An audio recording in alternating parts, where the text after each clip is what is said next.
So, no, I wouldn't say I have a passion for HR. Welcome back to Human Resources for the People. It's a human capital revolution. So this is a question that frequently comes up, and we're going to address it. You can't be fired for being white, and the most recent news just proved that. So there is this misconception that you're not a quote unquote protected class if you don't belong to a specific minority group. And that's just not true. That's not true in many different ways. And we'll talk about it today. This comes on the heels of a jury awarding $25.6 million to a white Starbucks manager who was fired after the arrest of two black men. So this is, the United States is for the most part at will. So people can be fired for any reason, but you can't fire someone for their race. So as background, and you can see the news story in the back, in April 2018, two men were arrested in Starbucks as a result of refusing to leave. They were told to either make a purchase or go. And people got up in arms as a result of this.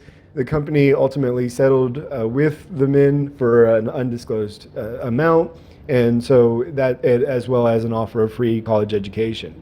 So the regional manager of operations in Philadelphia, who was white, her last name is Phillips. She was suspended because of this.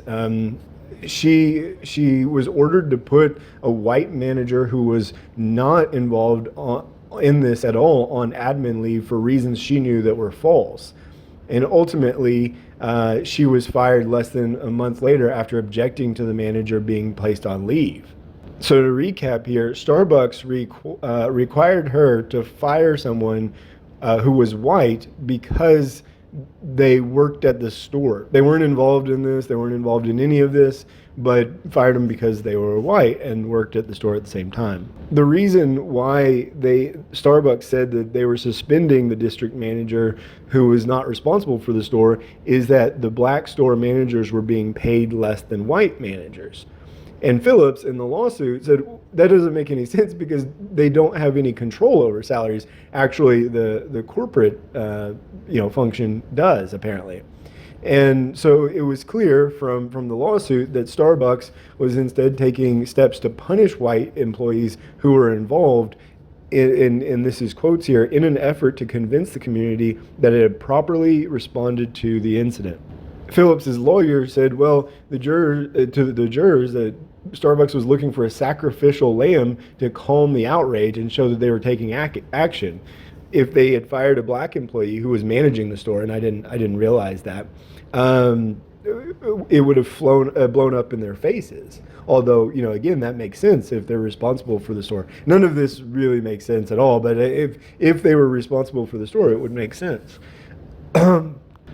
Starbucks said that they needed strength and resolution during the crisis and replaced her with a regional manager who had the experience, which is pretty interesting. I mean, they replaced her with someone who navigated the aftermath of the 2013 Boston Marathon bombings.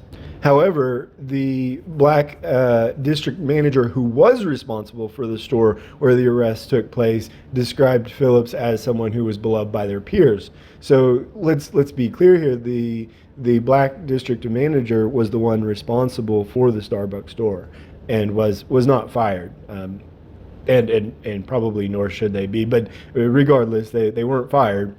And as a result, jurors awarded $25.6 million, $600,000 in compensatory damages, and $25 million in punitive after the jury found in New Jersey that race was a determinative factor in Phillips' hiring.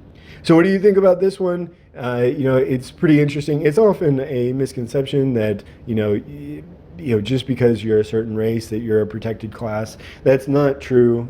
You can't fire white people for their race, much the same as you can't fire anyone else. And this jury proved that.